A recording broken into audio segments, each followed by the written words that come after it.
Hello friends, welcome to this platform. स्वागत है आपका इस प्लेटफॉर्म में। तो आज का जो सेशन है वो जेट टेट 1 to 5 यानी लेवल 1 ईवीएस का सेशन है और ये सेट आपका 9 सेट है। ठीक है, सेट 8 तक मैंने वीडियो अपलोड कर दिया था, आप लोग ज़रूर देखिएगा सेट 8 तक का वीडियो। आज का जो सेट है वो सेट 9 है जो बहुत ही इंपॉर्टेंट है। ठीक है, तो आप लोग इस सेट को ज़रूर देखिएगा। ठीक है, तो हम लोग टाइम को वेस्ट नहीं करते हैं और क्वेश्चन स्टार्ट करते हैं। सबसे पहला क्वेश्चन है, बीजों के अंकुरन की अवधारणा को कक्षा में पढ़ाते समय शिक्षक को चाहिए कि वह शिक्षार्थियों को जानकारी भी दे।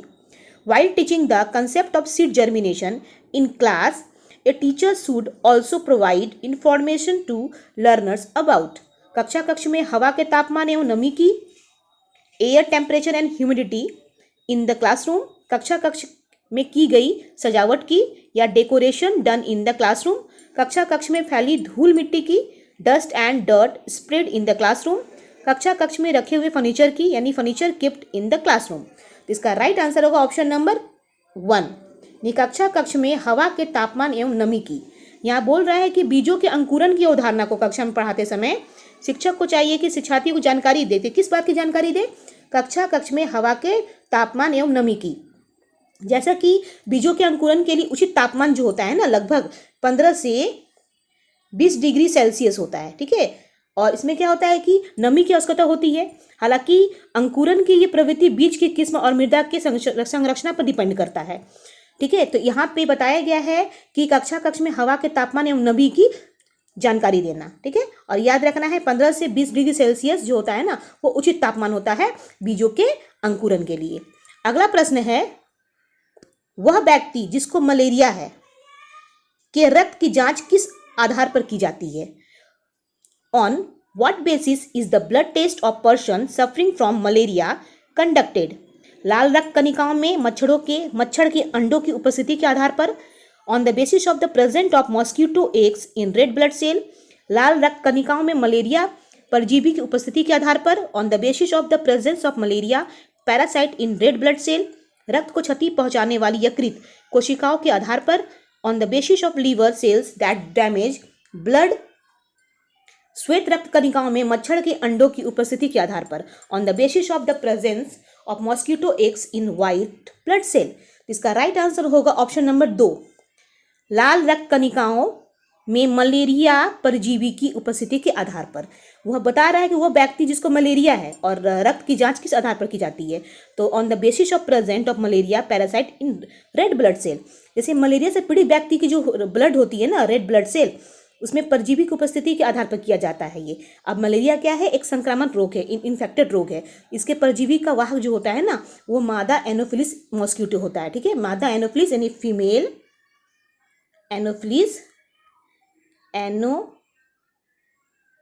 मॉस्किटो होता है। याद रखना है, ये फीमेल मॉस्किटो एनोफिलिस मॉस्किटो के कारण ही मलेरिया होता है।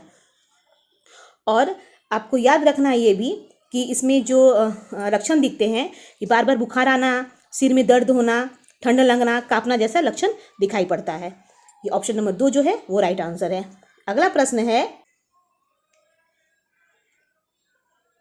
बर्फ के घर यानी इग्लू विशेषकर ध्रुवीय क्षेत्रों में जहां भूमि हमेशा बर्फ से ढकी रहती है बनाए जाते हैं। इन घरों के विषय में पढ़ाते समय आप शिक्षार्थियों को निम्न में से कौन सी जानकारी नहीं देंगे? Houses of ice igloos are made specially in polar regions where the ground is always covered with snow. While teaching about this house which of the following information will you not give to the learners? इन घरों का निर्माण करने वाले लोगों को Eskimo कहा जाता है। इन घरों का आकार गुंबदाकार रखा जाता है। साथ ही प्रवेश हेतु मध्य में एक छिद्र होता है। इन घरों में सर्दी से बचने के लिए फर्श पर भूसे तथा पेड़ की पत्तियां का प्रयोग किया जाता है। इन घरों में सर्दी से बचने के लिए फर्श पर जानवरों की खाल एवं फर का प्रयोग किया जाता है। तो इसका राइट आंसर होगा ऑप्शन नंबर 2। इन घरों का आकार गुंबदाकार रखा जाता है। साथ ही प्रवेश हेतु मध्य में एक छिद्र होता है। ठीक है, तो बर्फ का जो घर होता है उसको इग्लू कहा जाता है और विशेषकर ये पोलर रीजन में होता है।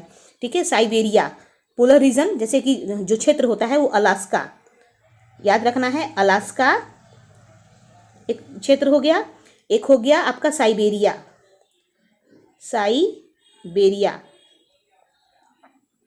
ठीक है। तो यहाँ के एस्किमो लोगों द्वारा बनाए जाते हैं।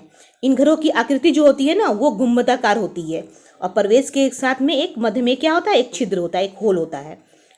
तो ऑप्शन नंबर 2 जो है वो राइट आंसर है। अगला प्रश्न है, पीतल यानी ब्रास के विषय में निम्नलिखित में से सही कथन चुनिए।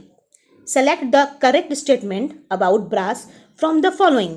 यह एक तत्व है, यह एक यौगिक है, यह कॉपर और जस्ता का मिश्र धातु है, यह कॉपर और टीन का समांगी मिश्रण है। इसका राइट आंसर होगा ऑप्शन नंबर 3। यह कॉपर और जस्ता का क्या है, मिश्र धातु है। पीतल कॉपर और जस्ता का मिश्र धातु है, ठीक है, याद रखना है। तांबे में जस्ता मिलाने से, अगर हम तांबा में जस्ता मिलाएंगे, ठीक है, तांबा में क्या मिलाएंगे, जस्ता, तो तांबे का जो सामर्थ्य होता है वो क्या हो जाएगा, कठोर हो जाएगा, वो कठोर हो जाएगा, याद रखना है, ठीक है। अब पीतल में क्या होता है ना, पीतल में आपका 2% से लेकर के 36% तक जस्ता मिला रहता है। अब पीतल की सबसे बड़ी विशेषता ये होती है कि इसमें निर्मित वस्तुएं अधिक टिकाऊ होता है और आकर्षक होता है। याद रखना है कि पीतल यानी ब्रास के विषय में निम्नलिखित में सही कथन चुनिए। तो यहाँ पे ऑप्शन नंबर जो 3 है वो बिल्कुल राइट आंसर है। यह कॉपर और जस्ता का मिश्र धातु है। अगला प्रश्न है, नीचे दिए गए किसी बालिका के उस कथन पर विचार कीजिए जो उसने किसी कैंप में आए विद्यार्थियों के समूह में दिया था। मैं उस शहर से आई हूं जो एक पहाड़ी सत्र है। हमारे यहाँ वर्षा बहुत होती है और बर्फ भी बहुत पड़ती है। जब ठंडा बहुत अधिक हो जाती है तब हमें धूप में बैठना अच्छा लगता है। हमारे घर पत्थर अथवा लकड़ी के बने होते हैं। यह शहर देश के किस भाग का होना चाहिए?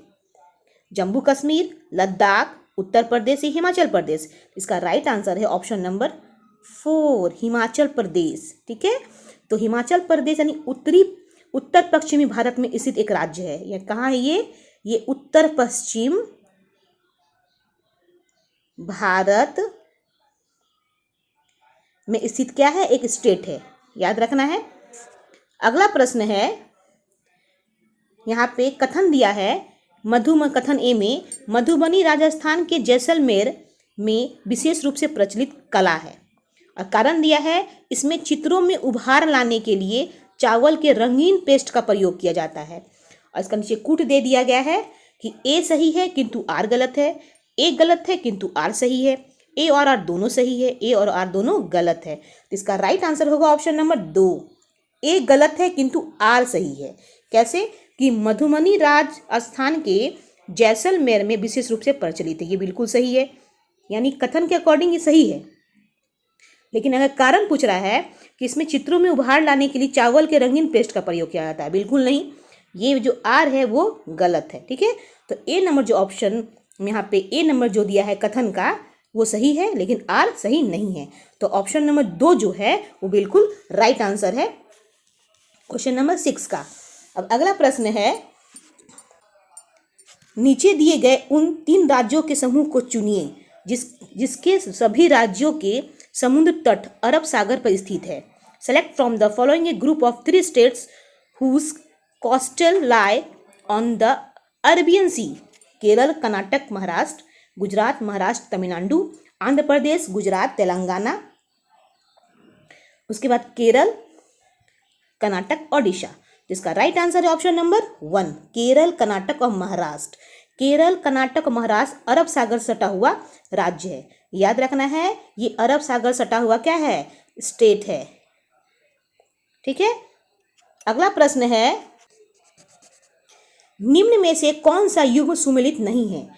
यहाँ पे दिया है आपका सुमेलित नहीं है युग्म, राज्य दे दिया है, व्यंजन दे दिया है, ठीक है। राज्य, ये राज्य है, ये सब राज्य है और ये आपका व्यंजन है, तो कौन सुमेलित नहीं है वो पूछना है। तो इसका राइट आंसर होगा, हम लोग देख लेते हैं एक बार, जैसे हरियाणा बाजरा खिचड़ी, झारखंड का मडुआ रोटी, मेघालय का तुंगताप यानी मछली की चटनी और केरल का लिट्टी चोखा। तो यहाँ पे जो आंसर होगा ऑप्शन नंबर जो 4 होगा वो आंसर गलत है। यहाँ पूछ रहा है सुमेलित नहीं है, तो केरल का लिट्टी चोखा बिल्कुल नहीं है। लिट्टी चोखा क्या है? लिट्टी चोखा आपका बिहार का है, ये बहुत फेमस है, ठीक है। तो इसलिए केरल जो है लिट्टी चोखा के लिए फेमस बिल्कुल नहीं है। तो ऑप्शन नंबर 4 जो है वो बिल्कुल गलत आंसर है। अगला प्रश्न है,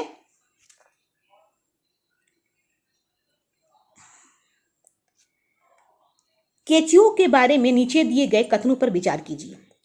केचुआ खेत में छेद बनाता है जो वायु और जल के मृदा तक पहुंचाने के लिए आसान रास्ता प्रदान करते हैं। दूसरा नंबर है, केचुए खेत में छेद बनाकर जमीन को पीली बनाते हैं। तीसरा नंबर है, केचुए मुख्य फसल को खरपतवार से बचाते हैं। केचुए का मल मृदा को उर्वर उपजाऊ बनाते हैं। उपरोक्त में से सही कथन है। अब यहाँ पे ऑप्शन में 1 और 2 दिया है, 1 2 3, 1 3 4, 1 2 4। तो यहाँ पे जो 1 2 3 और 4 जो यहाँ पे स्टेटमेंट टाइप क्वेश्चन दिया है उससे हमको देखना है कि कौन सा कथन सही है। तो इसका राइट आंसर होगा आपका ऑप्शन नंबर 4। कैसे, हम देख लेते हैं। 1 नंबर, केचुआ खेत में छेद बनाते हैं जो वायु और जल की मृदा तक पहुंचाने के लिए रास्ता प्रदान करता है, बिल्कुल सही, ये बिल्कुल सही है। उसके बाद 2, केचुए खेत में छेद बनाकर जमीन को पीली बनाते हैं, ये भी बिल्कुल सही है। और 4 नंबर ऑप्शन, यहाँ पे 3 नंबर ऑप्शन देख रहे हैं, केचुए मुख्य फसल को खरपतवार से बचाते हैं, बिल्कुल गलत। खरपतवार को अगर केचुए बचाने लगे तो खेत में लोग कोई भी अगर फसल को लगाते हैं तो वो अनवांटेड प्लांट, खरपतवार किसको कहा जाता है? अनवांटेड प्लांट, अनवांटेड प्लांट यानी कि जंगली घास। अगर जंगली घास को केचुए हटाने लगे तब तो किसी चीज़ का जरूरत ही नहीं पड़ेगा, केचुए को हम डाल देंगे तो वो हटा लेंगे। इसलिए ऑप्शन नंबर जिसमें जो 3 दिया है स्टेटमेंट वो गलत है। और 4 नंबर पढ़ते हैं हम लोग, केचुओं का मल मृदा को उपजाऊ बनाता है, बिल्कुल सही। केचुए का जो मल होता है ना वो क्या करता है, मिट्टी को फर्टाइल बनाता है। तो इसलिए ऑप्शन नंबर जो 4 है वो बिल्कुल सही है स्टेटमेंट के अकॉर्डिंग। अगला प्रश्न है, कक्ष में एक शिक्षक विटामिन ए की अवधारणा को स्पष्ट करते हुए इसके कुछ प्रमुख कार्यों का उल्लेख निम्नलिखित रूप से करता है। पहला है, त्वचा को सूखने से बचाता है, ठीक है। विटामिन ए की अवधारणा करते हुए बता रहा है कि त्वचा को सूखने से बचाता है, शरीर को रोग प्रतिरोधक क्षमता प्रदान करता है। तीसरा नंबर है, रुधिर में फास्फोरस की मात्रा को नियंत्रित करता है। और चौथा है, हड्डियों को ठोस बनाता है। उपरोक्त में से सही कथन कौन सा है? ठीक है, तो हम लोग सही कथन चुनना है इसमें कौन सा है।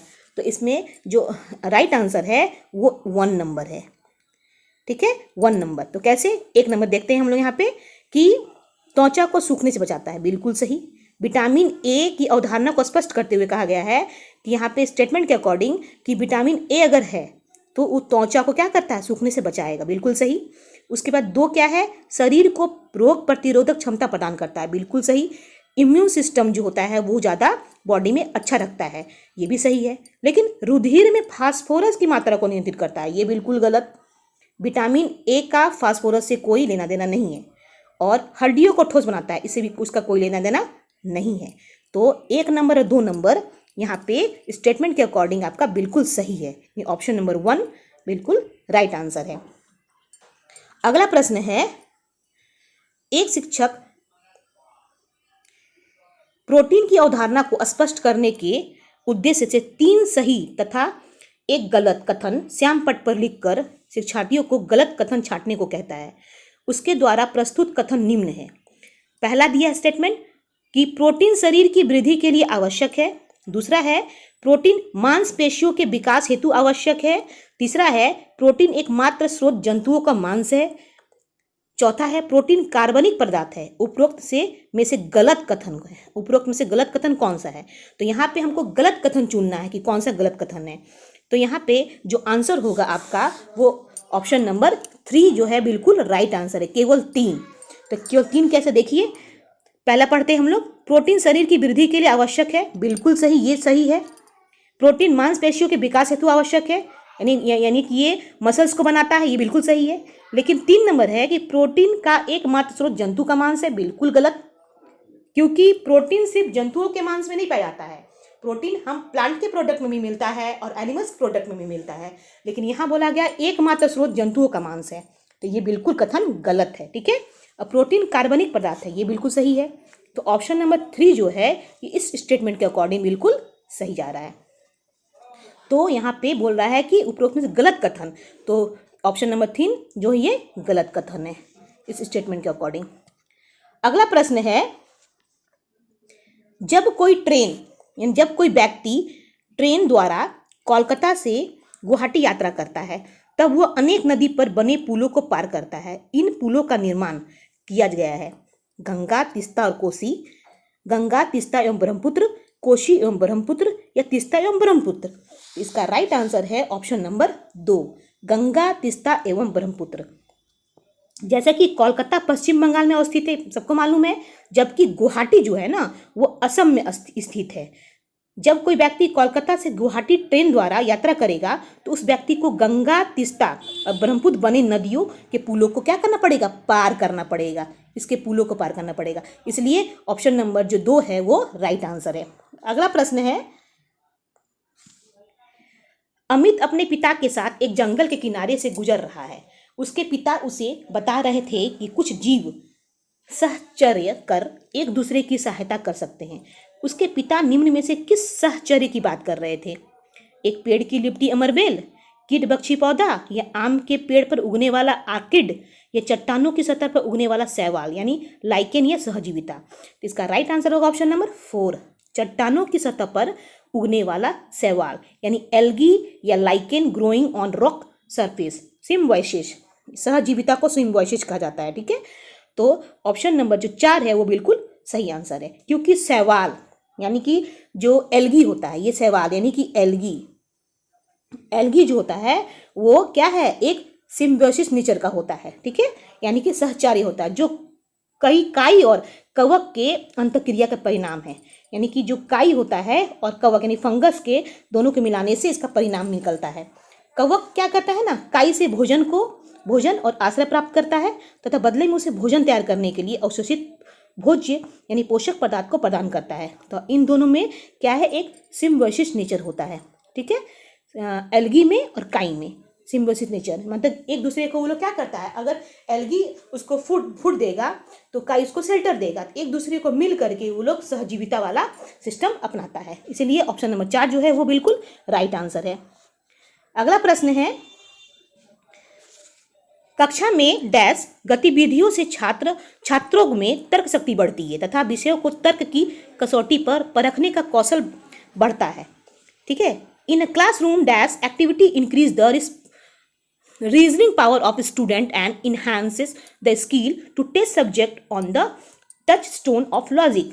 निर्देशन, प्रश्न पूछना, चार्ट निर्माण, वाद विवाद। इसका राइट आंसर है ऑप्शन नंबर 4, वाद विवाद यानी कि डिबेट यानी डिस्कशन। कक्षा में वाद विवाद गतिविधि से क्या होता है ना, छात्रों में तर्क शक्ति बढ़ती है और विषयों को तर्क की कसौटी पर परखने का कौशल भी बढ़ता है। इसलिए वाद विवाद जो है इसका राइट आंसर है। अगला प्रश्न है, डोमकच किस भारतीय राज्य का लोक नाट्य लोक नृत्य है? तो यहाँ पूछ रहा है कि मध्य प्रदेश का है कि झारखंड का है कि राजस्थान का कि तेलंगाना का। तो इसका right answer option number 2, Jharkhand. यानी डोमकच जो है वो झारखंड का क्या है, लोक नाट्य है, लोक नाट्य है, याद रखना है। ठीक है, अगला प्रश्न है, पौधे की पत्तियों द्वारा तैयार किया गया भोजन पौधों में डैश के रूप में संचित रहता है। Food prepare by the leaves of plants is stored in plant in the form of dash, carbohydrate, सरल शर्करा सिंपल शुगर, ग्लूकोज स्टार्च या हरे वर्णक ग्रीन पिगमेंट। इसका राइट आंसर होगा ऑप्शन नंबर 3, ग्लूकोज या स्टार्च के रूप में ये स्टोर करके रहता है। जब भी ग्रीन प्लांट्स फोटोसिंथेसिस करते हैं तो उस फोटोसिंथेसिस प्रोसेस में जो फूड बनाते हैं वो फूड क्या बनाते हैं, किस रूप में, वो ग्लूकोज या स्टार्च के रूप में बनाते हैं और इसी रूप में क्या करते हैं, लीफ में इसको स्टोर करके रखते हैं। अगला प्रश्न है, प्रकाश रासायनिक धूम्र कोहरे में कौन सी गैस आंखों और म्यूकस झिल्ली सूजन के लिए मुख्य प्रदूषक का काम करती है? Which gas is photochemical smoke acts as a primary pollutant causing irritation swelling in the eyes and mucous membrane? Ozone, nitrous oxide, sulphur dioxide या कार्बन डाइऑक्साइड? तो इसका राइट आंसर है ऑप्शन नंबर 3, सल्फर डाइऑक्साइड। ठीक है। तो प्रकाश रासायनिक धूम्र जीवाश्म जो होता है ना, ईंधन के लिए जलने के पश्चात वायुमंडल में क्या करता है, सल्फर डाइऑक्साइड गैस का उत्सर्जन तेजी से करता है। ठीक है, इसीलिए यहाँ पे ऑप्शन नंबर 3 जो है वो राइट आंसर है। अगला प्रश्न है, इको मार्क क्या है? What is eco mark? प्रदूषित मुख्य औद्योगिक इकाइयों को नाम पत्रित करने की योजना, पर्यावरण अनुकूलन उपभोक्ता उत्पादन को नाम पत्रित करने का प्रमाण पत्र, या लाभकारी उत्पादन तकनीक, या पारिस्थितिक अनुकूलन या अनुकूल भवनों को मान्यता देने वाला अंतर्राष्ट्रीय प्रमाणन। इसका राइट आंसर होगा ऑप्शन नंबर 1, प्रदूषण मुक्त औद्योगिक इकाई को नाम पत्रित करने की योजना। यानी इको मार्क पर्यावरण अनुकूलन उपभोक्ता को क्या किया जाता है, नाम पत्रित करने की योजना है। ये मार्क क्या करता है, बायोडाइवर्सिटी के संरक्षण तथा सतत विकास की अवधारणा पर आधारित है। याद रखना है इस चीज को, इको मार्क। अगला प्रश्न है, यदि किसी बालक का शारीरिक विकास रुक गया है, आलसी हो गया है, प्रतिदिन निर्बल होता जा रहा है, जुकाम और खांसी बने रहते हैं और उसे गहरी निद्रा नहीं आती। If a child physical development has stopped, he has become lazy, is getting weaker day by day, suffers constantly from cold and cough and does not get deep sleep. These are बेरी रोग के लक्षण हैं, TB होने के लक्षण है, कुपोषण के लक्षण है कि उसका हृदय भली भांति कार्य नहीं कर पा रहा है। तो इसका राइट आंसर है ऑप्शन नंबर 3, कुपोषण का लक्षण है। यदि किसी बालक का शारीरिक विकास रुक गया है, आलसी हो गया है, प्रतिदिन निर्बल होता जा रहा है, जुकाम और खांसी बना रहता है, उसे गहरी निद्रा भी नहीं आती, तो वो कुपोषण का शिकार है, यानी कुपोषण का लक्षण है ये सारा। तो पौष्टिक खाद्य पदार्थों के अभाव में बालक का ये सारा चीज विकास रुक जाता है। ठीक है, क्योंकि वो किससे पीड़ित हो जाते हैं, कुपोषण से पीड़ित हो जाते हैं। तो इसको क्या कहता है, इसको पर्याप्त मात्रा में क्या नहीं मिल पाता है, प्रोटीन नहीं मिल पाता है। ठीक है, जिसके कारण बच्चे कुपोषित हो जाते हैं। अगला प्रश्न है, ग्रीन हाउस गैस मीथेन के स्रोतों की चर्चा करते समय एक शिक्षक निम्नलिखित उदाहरण प्रस्तुत करता है। पहला नंबर है धान के खेत, दूसरा है कोयले की खान, तीसरा है पालतू पशु, चौथा है आर्द्र भूमि। सही विकल्प का चयन कीजिए। स्टेटमेंट 4 तक दिया है और विकल्प का सही स्टेटमेंट चुनना है। ठीक है, 1 2 3 होगा कि 2 3 4 होगा कि 3 4 1 होगा कि 1 2 3 4 चारों होगा। तो इसका राइट आंसर है ऑप्शन नंबर 4, 1 2 3 और 4। कैसे, धान के खेत, यहाँ बोला जा रहा है ग्रीन हाउस गैस मीथेन के स्रोतों की चर्चा करते समय एक शिक्षक निम्नलिखित उदाहरण प्रस्तुत करता है कि धान का खेत सही है, कोयले की खान में भी, ठीक है, पालतू पशु जहाँ रहते हैं वहाँ भी, और आर्द्र भूमि वहाँ भी, ये सारे मीथेन के स्रोत हैं जहाँ से मीथेन गैस निकलता है। तो यहाँ पे हम 1 2 3 और 4 ऑप्शन सही बोल सकते हैं। तो मीथेन एक क्या होता है, ग्रीन हाउस गैस होता है। मीथेन क्या है, ऑप्शन नंबर 4 जो है बिल्कुल सही आंसर है। ठीक है, तो यहाँ पे बोला जा रहा है कि मीथेन के बारे में चर्चा किया जा रहा है। तो मीथेन का जो फॉर्मूला होता है वो CH4 होता है। ठीक है, और ये कैसा गैस है, ये ग्रीन हाउस गैस है, ग्रीन हाउस गैस है, याद रखना है, ग्रीन हाउस गैस है जो क्या करता है, ऊष्मा को अवशोषित कर तापमान यानी टेम्परेचर को क्या करता है, बढ़ाता है। ठीक है, और ये धान के खेतों से, कोयले की खानों से, पालतू पशुओं एवं आर्द्र भूमि क्षेत्रों में मीथेन गैस धीरे धीरे क्या करता है, वहाँ पे मीथेन गैस का रिसाव होता है, रिसाव। ठीक है, तो इसलिए ऑप्शन नंबर 4 जो है वो राइट आंसर है। अगला प्रश्न है, भारत में कितने राज्य हैं, how many states are there in India. तो इसका राइट आंसर है ऑप्शन नंबर 4, 28 राज्य है। ठीक है, अगला प्रश्न है, रेत के टीले कहाँ पाए जाते हैं, where are sand dunes found. Afghanistan, England, Uzbekistan, Bangladesh, Berlin, Rajasthan, Abu Dhabi, Afghanistan. इसका राइट आंसर है option number 4, Abu Dhabi, Afghanistan में रेत के किले। तो रेत के किले अबू धाबी और अफगानिस्तान में पाए जाते हैं। मरुस्थल में रेत जब उड़कर एक स्थान से एकत्रित हो जाता है तो उसका एक विशाल पहाड़ जैसा आकृति बन जाता है, पहाड़ की तरह। ठीक है, जिसे हम लोग क्या कहते हैं, रेत का टीला कहते हैं। अगला प्रश्न है, कन्नौज एक जिला है जो समस्त भारत में इत्र के लिए प्रसिद्ध है। यह जिला किस राज्य का भाग है? Kannauj is a district famous all over India for its perfume. This district is a part of Haryana, Uttarakhand, Bihar या उत्तर प्रदेश। तो इसका राइट आंसर है ऑप्शन नंबर 4, उत्तर प्रदेश। ठीक है, कन्नौज क्या है? कन्नौज एक जिला है, ठीक है, जो समस्त भारत में इत्र के लिए क्या है? ये प्रसिद्ध है। ठीक है, और ये जिला उत्तर प्रदेश के राज्य में स्थित है। ठीक है, स्टेट में स्थित है, याद रखना है। अगला प्रश्न है, नीचे दिए गए उन 3 राज्यों के एक समूह को चुनिए जिसके सभी राज्यों के समुद्र तट बंगाल की खाड़ी पर है। Select from the following a group of 3 states whose coast are on the bay of Bengal. Odisha, Andhra Pradesh, Tamil Nadu, Paschim Bengal, Tamil Nadu, Kerala, Maharashtra, Andhra Pradesh, Telangana, Kerala, Karnataka, Telangana. इसका राइट आंसर होगा ऑप्शन नंबर 1, ओडिशा, आंध्र प्रदेश और तमिलनाडु। तो ये जो ओडिशा है, आंध्र प्रदेश, तमिलनाडु है, ये राज्यों के समुद्र तट बंगाल की खाड़ी पर स्थित है। बे ऑफ बंगाल खाड़ी पर ये स्थित है। ठीक है, और बंगाल की खाड़ी जो होता है भारत के पूर्व में स्थित है, और बे ऑफ बंगाल कहाँ है? भारत के पूर्व में, यानी कि ईस्ट में स्थित है, सिचुएटेड है, याद रखना है। ठीक है, और जबकि अरब सागर पश्चिम में स्थित है। भारत के अरब सागर से लगे राज्य जो है गुजरात होगा, महाराष्ट्र होगा, गोवा होगा, केरल आदि होगा। ठीक है, तो यहाँ पे पूछ रहा बे ऑफ बंगाल के बारे में, तो यहाँ पे ओडिशा, आंध्र प्रदेश, तमिलनाडु होगा। ऑप्शन नंबर ए जो है वो राइट आंसर है। अगला प्रश्न है, निम्नलिखित में से किसे प्राथमिक चट्टानों की श्रेणी में रखा जाता है? विच of the following is classified under the category of primary rocks?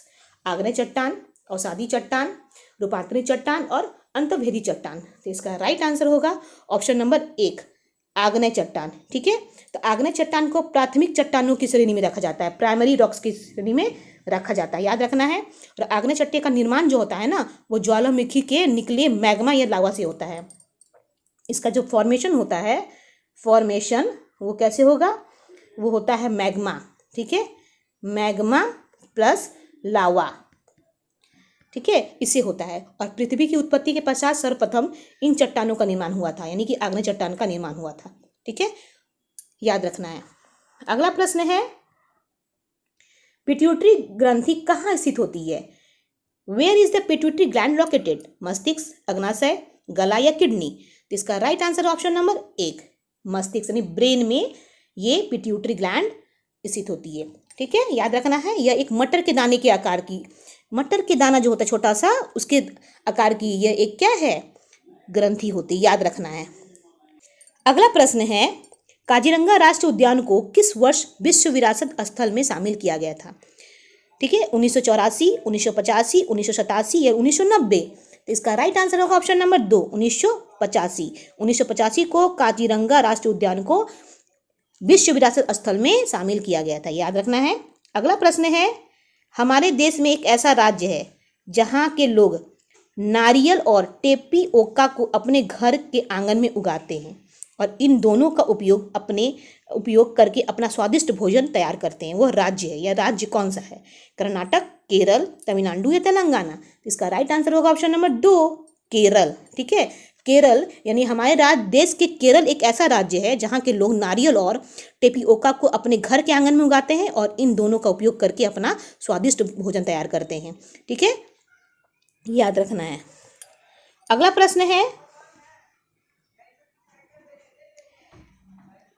चांगम्पा आदिवासी लोग हैं जो पर्वतों पर रहते हैं और बड़े तिकोनों यानी आकृति के टेंटों का उपयोग रहने के लिए करते हैं जो उन्हें अत्यधिक ठंड से बचाते हैं। इन टेंटों का डिज़ाइन है 1000 वर्ष से भी पुराना, लगभग 800 वर्ष पुराना, लगभग 100 वर्ष पुराना, अत्यंत आधुनिक। तो इसका राइट आंसर होगा ऑप्शन नंबर 1, 1000 वर्ष पुराना, यानी कि चांगम्पा आदिवासी लोग हैं, याद रखना है, जो पर्वतों पर रहते हैं। वे बड़े तिकोने आकृति के टेंटों का उपयोग भी करते हैं जिन्हें क्या कहते हैं? रेबो कहा जाता है। इन्हें क्या कहते हैं? रेबो, यानी कि ये बड़े तिनको आकृति टेंटों का उपयोग रहने के लिए करते हैं। इसको क्या कहते हैं? रेबो, याद रखना है। ठीक है, और जिन्हें घर उन्हें अत्यधिक ठंड से क्या करता है, रेबो नाम का घर जो है उन्हें किससे बचाता है, ठंड से बचाता है। जैसे ऑप्शन नंबर 1 जो है वो बिल्कुल राइट आंसर है। और लास्ट क्वेश्चन है, सूची 1 और सूची 2 का सही मिलान कीजिए। ठीक है, सूची 1 में स्थान दिया गया है, ठीक है, सूची 2 में अत्यधिक पसंदीदा भोजन। तो एक में ए दिया है गोवा और दूसरा सूची में दिया है पकाया हुआ सांप। दूसरे में दिया है सूची में कश्मीर।